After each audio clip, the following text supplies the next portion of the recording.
Prime Minister Modi, in a recent convocation address, the University of Kashmir mentioned that India is going to lead the world in the intellectual domain in the 21st century.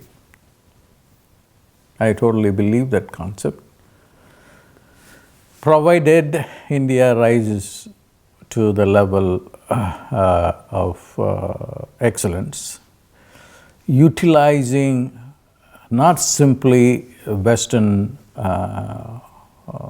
ideas and Western science and technology, but try to bring her own ancient technology and prove them in the light of Western science. So to the Modi's idea, I say yes, but I also want to mention that that it cannot be just done in the way that things are being done in India, in the research institutions and colleges and schools.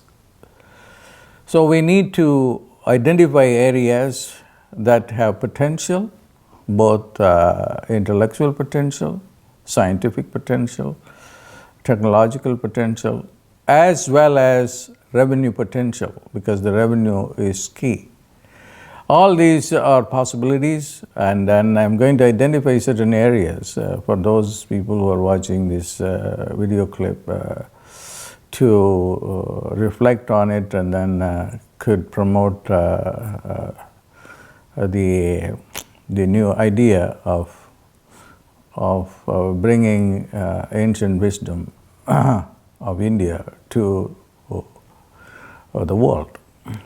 Now, here are the areas that I think have both potential, revenue potential, as well as scientific and technological potentials. Drug discovery, number one, from Ayurvedic medicine. Currently, what we are doing is just following Ayurvedic practices, and not even that, in a very watered down way. Molecular identification of some of the Siddha Ayurvedic herbs is crucial. And that can lead to a great deal of possibility for revenue potential, as well as finding medicines for different incurable diseases. But simply molecular identification is not going to work. It will work to a certain extent, but then we can go beyond that, provided we use the Ayurvedic and Siddha concepts, wherein the plant is considered not simply a plant per se, but also there is a devata behind the planet, and also there is chronopharmacology that belongs to the traditional botanical literature. Okay. Chronopharmacology says that you have to harvest certain plants at a certain time for its maximum potency. Okay. And also it has to be customized for individuals. These are concepts that are completely beyond the understanding of Western science. So we have to use that, and for instance, there is research by Dr. Cleve Davis, there are videos by him, which says that the plants also know what you are thinking. Okay, I'm not going to spend too much time on this. Go and watch some of Dr. Cleve Davis' research on plants knowing your thoughts and then reacting to your thought patterns. These are all well documented within the Indian concept that is going to give a new medicine to the world. Number two, a study of Nada and Bindu in the light of modern physics, biophysics, biochemistry, optics, ophthalmology, and also acoustics. Because there's so much literature on the understanding of Nada and different levels of Nada and different aspects of Bindu, That would itself be subject matter for a whole university to go and investigate into. Then brain mapping is very well studied in the Indian context, in Indian texts, and this is something that I'm personally interested in. I'm doing some research, fMRI studies, on trying to validate some of the Indian concepts. So the results will be known within a few weeks. So I'll report that at that time. Then is anti-aging and Kaya Kalpa. Anti-aging is a very, very important concept for yogis of India and the siddhas of India. They all wanted to live forever, and then they knew how the body can be preserved and how youthhood can be maintained.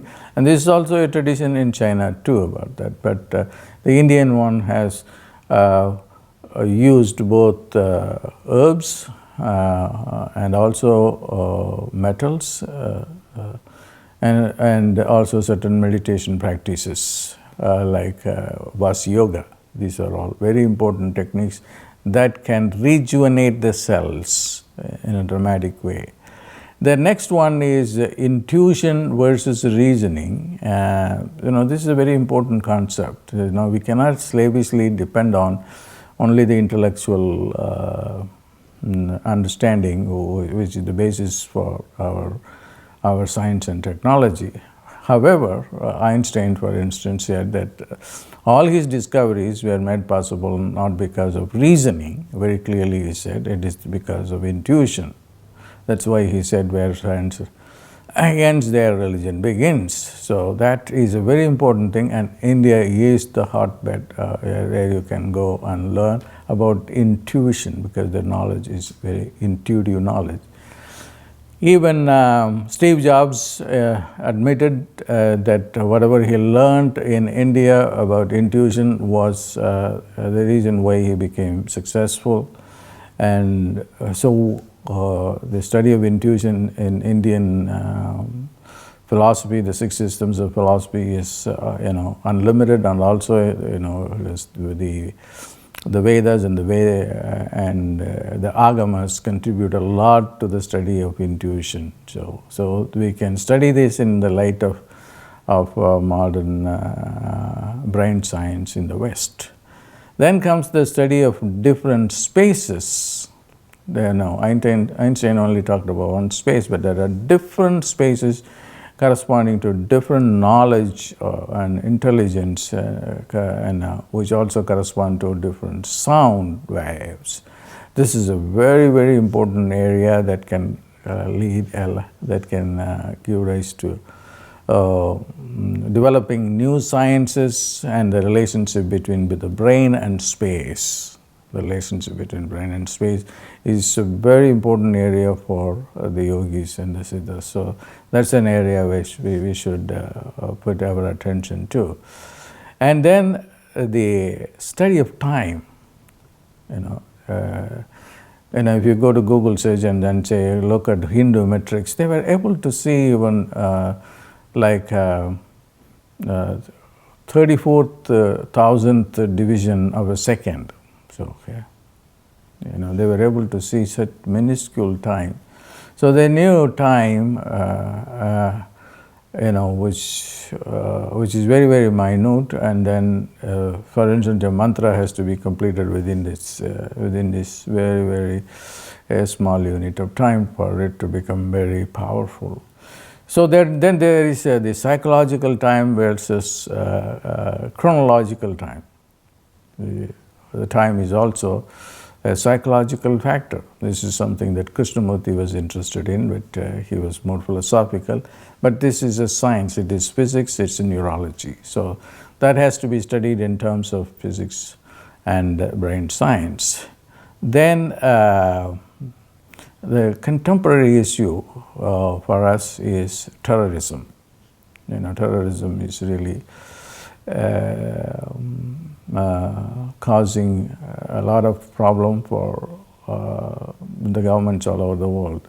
Now, India has a technology that can, a defense technology that is based on peace. So, what is the cause for conflict between countries?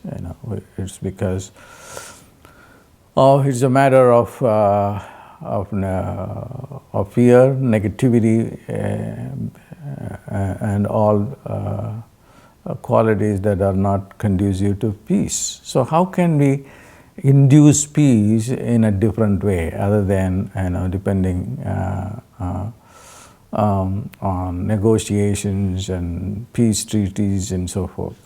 And the Maharishi Mahesh Yogi, the founder of TM, who was my first formal teacher, proved in Washington DC that you can reduce criminal tendencies in the atmosphere by using just meditation techniques. The police department of DC was a partner in the study, and then they found after 3 months, because of a large number of people meditating in DC area, the crime came down about 25%. The study is available, for you to see.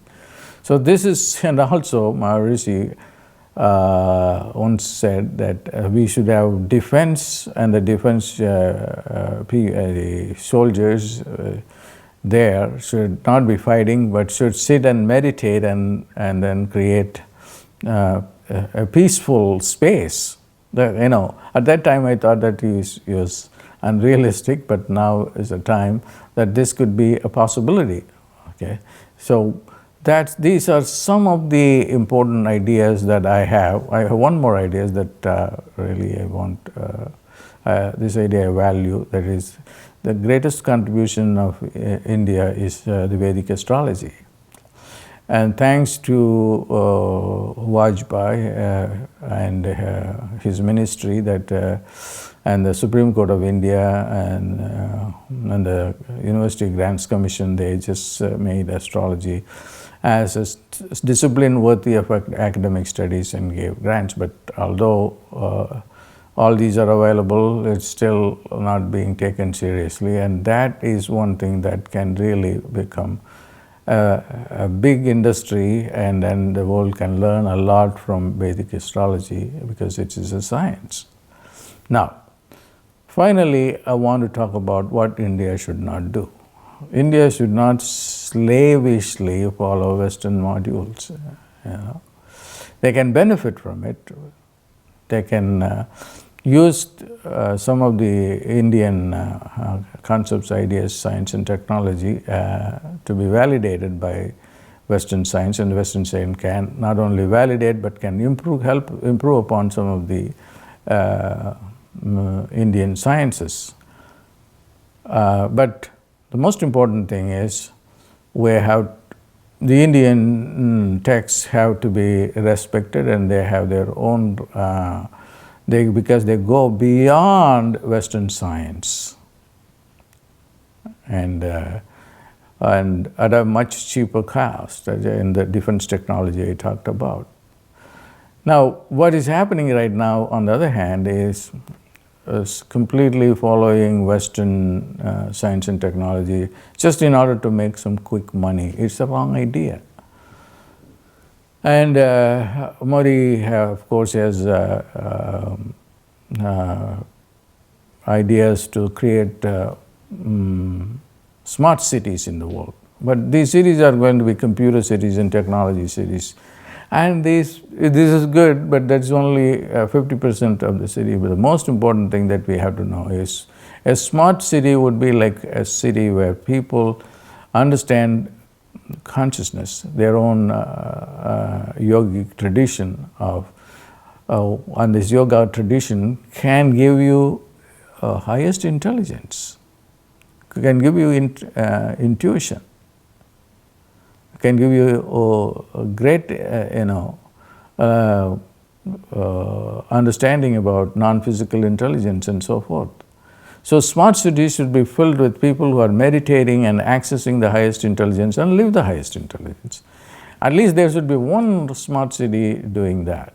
Okay, so this is what briefly my response to Mr. Modi's ideas to create a new India, intellectually very, very profound, and then that knowledge should become available to the entire world. God bless.